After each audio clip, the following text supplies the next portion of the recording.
ఒకే దేశం ఒకే ఎన్నిక. ఇప్పుడు ఈ విధానంపై దేశవ్యాప్తంగా చాలా ఆసక్తికర చర్చ జరుగుతోంది.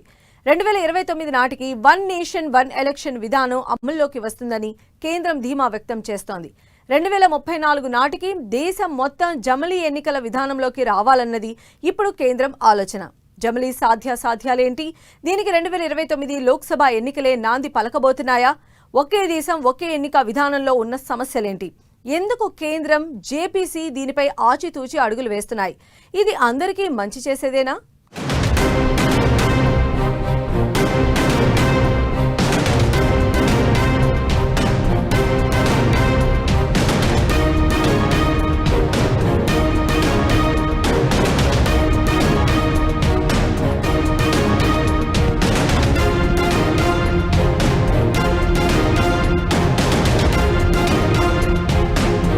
రెండు 2029లో మినీ జమిలీ, 2034 నాటికి వన్ నేషన్ వన్ ఎలక్షన్. జమిలీ సాధ్యాలేంటి? రాజ్యాంగ సవరణల కసరత్తు స్పీడు పెంచిన జేపీసీ.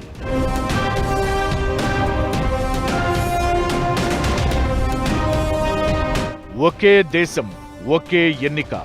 ఇప్పుడు ఈ విధానంపై దేశవ్యాప్తంగా ఆసక్తికర చర్చ జరుగుతోంది. 2029 నాటికి వన్ నేషన్ వన్ ఎలక్షన్ విధానం అమల్లోకి వస్తుందన్న చర్చ ముందుగా ఊపందుకుంటోంది. 2034 నాటికి దేశం మొత్తం జమిలీ ఎన్నికల విధానంలోకి తీసుకురావాలన్నది ఇప్పుడు కేంద్రం ఆలోచన. దీనికి 2029 లోక్సభ ఎన్నికలే నాంది పలకబోతున్నాయి. జమిలీ ఎన్నికల కోసం ఏర్పాటు చేసిన మాజీ రాష్ట్రపతి రామ్నాథ్ కోవింద్ నేతృత్వంలోని జాయింట్ పార్లమెంటరీ కమిటీ దీనిపై ముమ్మర కసరత్తే చేస్తోంది.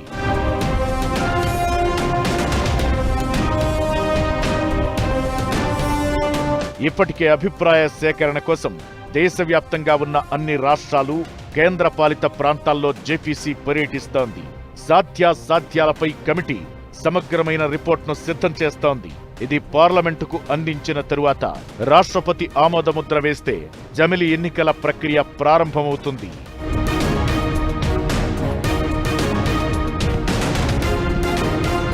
ఇప్పటి వరకు జమిలీ ఎన్నికల కోసం ఏర్పాటు చేసిన జేపీసీ పలు ప్రాంతాల్లో పర్యటించింది.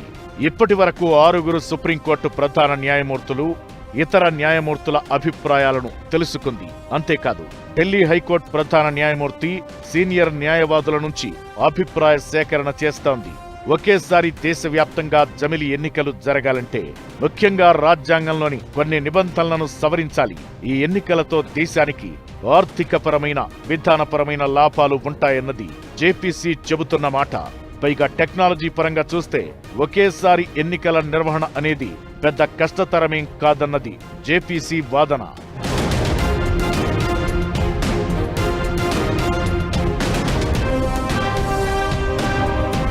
దేశంలో ఒకేసారి ఎన్నికల కోసం రాజ్యాంగంలోని ఆర్టికల్ 82, 83, 172, 137 నిబంధనల్లో కొన్ని సవరణలు చేయాల్సి ఉంటుంది.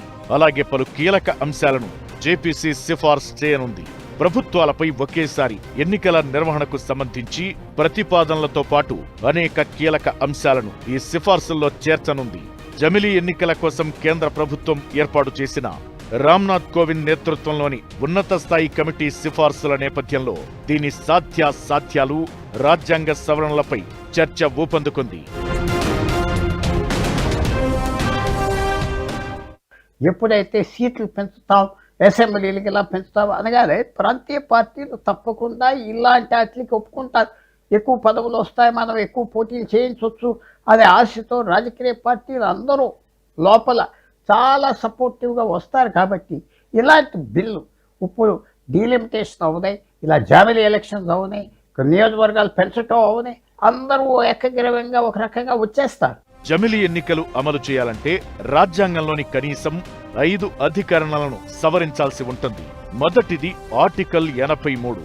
ఇది లోక్సభ కాల పరిమితికి సంబంధించింది. రెండవది ఆర్టికల్ 85.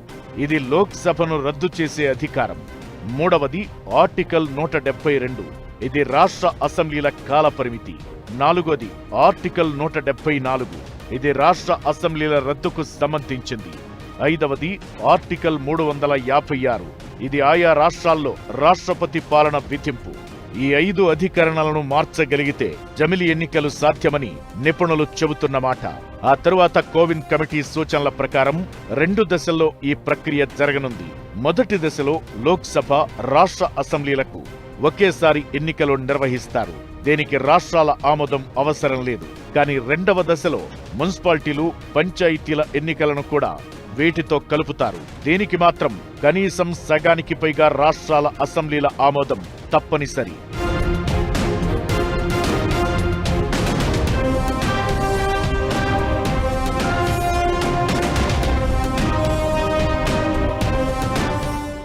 ఏటా ఏదో ఒక రాష్ట్రంలో ఎన్నికల కారణంగా కేంద్ర ప్రభుత్వం పైన 4,500 కోట్ల ఎన్నికల భారం పడుతోంది. పైగా పదే పదే ఎన్నికల కోడ్ రావడం వల్ల దేశవ్యాప్తంగా అభివృద్ధి పనులు చాలా వరకు ఆగిపోతున్నాయి. 1 నేషన్ 1 ఎలక్షన్తో ఈ సమస్యకు చెక్ పెట్టొచ్చన్నది ఒక వాదన. కానీ ఇది సాధ్యం చేయాలంటే ప్రభుత్వం ముందు చాలానే సవాళ్లు ఉన్నాయి. రాష్ట్రాల అస్తిత్వం, ప్రాంతీయ పార్టీలు, ప్రజాస్వామ్య విలువలు, ఇలా చాలా చిక్కుముళ్లు ఉన్నాయి. ఒకే ఓటరు జాబితా, ఒకే ఓటరు కార్డును తీసుకురావడం పెద్ద టాస్క్. జమిలి ఎన్నికల తర్వాత ఏర్పడ్డ ఏదైనా ప్రభుత్వం పడిపోతే అప్పుడేంటి? మళ్లీ ఎన్నికల వరకు రాష్ట్రపతి పాలన విధిస్తారా, లేక మిగిలిన కాలానికే ఎన్నికలు పెడతారా? ఇలా చాలా సందేహాలు, సమస్యలు జమిలి చుట్టూ చిక్కుకున్నాయి. పైగా నియోజకవర్గాల పెంపు అంశంపై ఒక్కో రాష్ట్రంలో ఒక్కో ఆందోళన వ్యక్తమవుతోంది.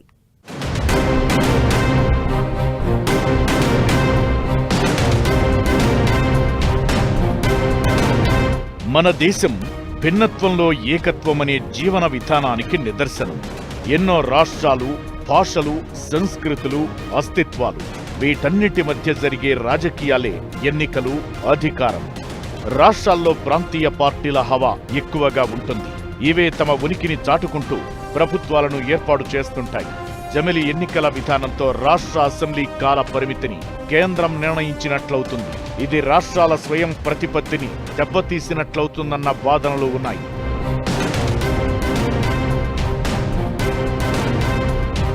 అందుకే జమిలి ఎన్నికల కంటే ముందు దేశవ్యాప్తంగా లోక్సభ, అసెంబ్లీ స్థానాల సంఖ్యపై క్లారిటీకి రావాలని కేంద్రం ఆలోచిస్తోంది. పార్లమెంట్, అసెంబ్లీ స్థానాలను 50% పెంచాలన్న ప్రతిపాదనలు చేసింది. అప్పుడు ప్రస్తుతమున్న 543 లోక్సభ స్థానాలు 816కి, దేశవ్యాప్తంగా ఉన్న 4123 అసెంబ్లీ స్థానాలు 6185 వరకు పెరిగే అవకాశముంటుంది.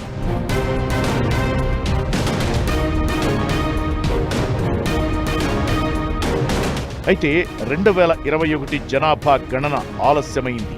దీంతో 2011 జనాభా లెక్కలనే ప్రాతిపదికగా తీసుకుని ఈ ప్రక్రియను పూర్తి చేయాలని కేంద్రం ఆలోచిస్తోంది. దీనివల్ల 2029 సార్వత్రిక ఎన్నికల నాటికే పెరిగిన సీట్లతో పాటు మహిళలకు 33% రిజర్వేషన్లను అమలు చేయాలన్న లక్ష్యం పెట్టుకుంది. నియోజకవర్గాల పెంపునకు సంబంధించి ఈ బడ్జెట్ సమావేశాల్లోనే బిల్లును ప్రవేశపెట్టే ఛాన్స్ ఉంది. దీనికోసం రాజ్యాంగంలోని ఆర్టికల్ 82, ఆర్టికల్ 170లకు సవరణ చేయాల్సి ఉంటుంది. జనాభా ప్రాతిపదికన సీట్లు పెంచితే జనాభా నియంత్రణ పాటిస్తున్న దక్షిణాది రాష్ట్రాలకు నష్టం జరుగుతుందనే ఆందోళన వ్యక్తమవుతోంది. ఒకవేళ ఏదైనా రాష్ట్ర ప్రభుత్వం లేదా కేంద్ర ప్రభుత్వం 5 ఏళ్ల కంటే ముందే పడిపోతే అప్పుడు పరిస్థితి ఏంటి?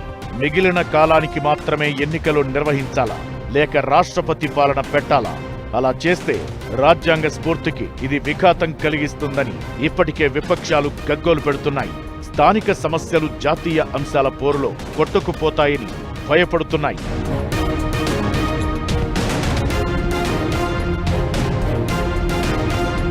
పైగా ఒకేసారి దేశమంతా ఎన్నికలు జరపాలంటే ప్రస్తుతం ఉన్నదానికంటే రెట్టింపు సంఖ్యలో ఈవీఎంలు, వీవీప్యాట్ యంత్రాలు, భారీ భద్రతా బలగాలు, ఎన్నికల సిబ్బంది అవసరం. అంతకు ముందే ఒకే దేశం, ఒకే ఓటర్ జాబితా అనే ప్రక్రియ పూర్తి కావాలి. ఆ తరువాత కొన్ని రాష్ట్రాల అసెంబ్లీ గడువును పెంచడం లేదా తగ్గించడం చేయాలి. 2029 నాటికి లోక్సభతో పాటు కొన్ని రాష్ట్రాలకు కలిపి మినీ జమిలిని నిర్వహించాలని కేంద్రం యోచిస్తోంది.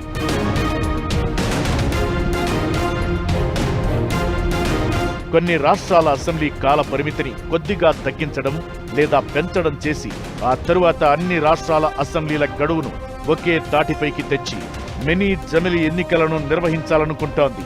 ఈ విధానం అమలు కావాలంటే రాజ్యాంగంలోని పలు అధికరణలను సవరించాల్సి ఉంటుంది. అందుకే పార్లమెంట్లో కనీసం 2/3 వంతు మెజారిటీ, సగానికి పైగా రాష్ట్రాల ఆమోదం అవసరం. ఈ నేపథ్యంలో ఎన్డీఏ భాగస్వామ్య పక్షాలతో పాటు ప్రతిపక్షాలను ఒప్పించేందుకు ప్రభుత్వం కసరత్తు చేస్తోంది. ఒకవేళ ఈ బిల్లులు ఆమోదం పొందితే భారత ప్రజాస్వామ్య చరిత్రలో అతిపెద్ద సంస్కరణగా నిలిచిపోతుంది.